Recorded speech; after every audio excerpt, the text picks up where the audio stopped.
This is number 10 on our list, Yasuke, the African samurai who rose from outsider to legend in Japan. When Yasuke first set foot in Japan in 1579, he was not a warrior. He arrived as the servant of Jesuit missionaries, likely hailing from Mozambique or Sudan, though his exact origins remain debated. At the time, Japan was fractured by civil war. Powerful warlords, known as daimyo, fought for dominance, and one of the most ambitious of all was Oda Nobunaga. Nobunaga was fascinated by the foreign world beyond Japan's shores. When Yasuke entered Kyoto with the missionaries, his presence caused a sensation. Standing over 6 feet tall, towering above most Japanese men of the era, and with skin unlike anything the people had ever seen. Crowds gathered in the thousands just to catch a glimpse. Some even suspected he had been painted black with ink, until he scrubbed his skin to prove otherwise. News of this remarkable man reached Nobunaga, who summoned Yasuke to his court. Nobunaga was not easily impressed, but he found Yasuke extraordinary. Strength, intelligence, and loyalty stood out, and Nobunaga saw potential far beyond servitude. Yasuke was welcomed into his inner circle, a position unheard of for a foreigner at the time. In a society rigidly bound by class and ancestry, Nobunaga did something revolutionary. He made Yasuke a samurai. This was no honorary title. Yasuke was given a residence, servants of his own, and a katana, the soul of the samurai. He trained and fought alongside Nobunaga's warriors, riding into battle in one of the most violent eras of Japanese history.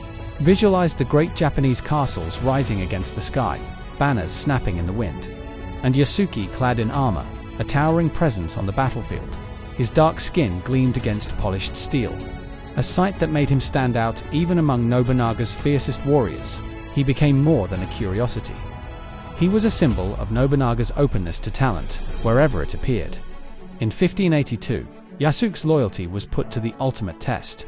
Nobunaga was betrayed by one of his own generals, Akechi Mitsuhide, and forced into a desperate final stand at Honnoji Temple in Kyoto. Yasuke fought at Nobunaga's side in this last hopeless battle. Nobunaga ultimately chose ritual suicide over capture, ending his legendary campaign to unify Japan. Yasuke survived the chaos. Captured by Mitsuhide's forces, he faced a choice.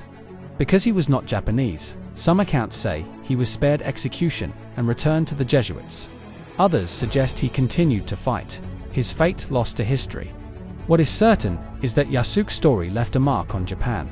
He was remembered as a true samurai, one who rose from foreign origins to stand among Japan's greatest warriors. Today, Yasuke has become a cultural icon.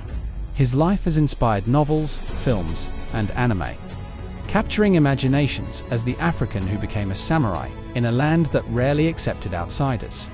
His story challenges our assumptions about identity, belonging, and the rigid lines of history. From servant to warrior, from outsider to legend.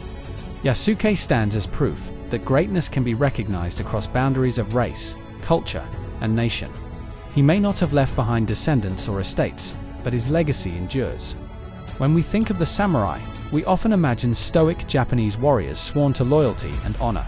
But among them once stood Yasuke, the African samurai, and that makes him more than worthy of the number 10 spot on our list. Next, we move to number 9, a warrior whose ferocity was so great it became the stuff of nightmares.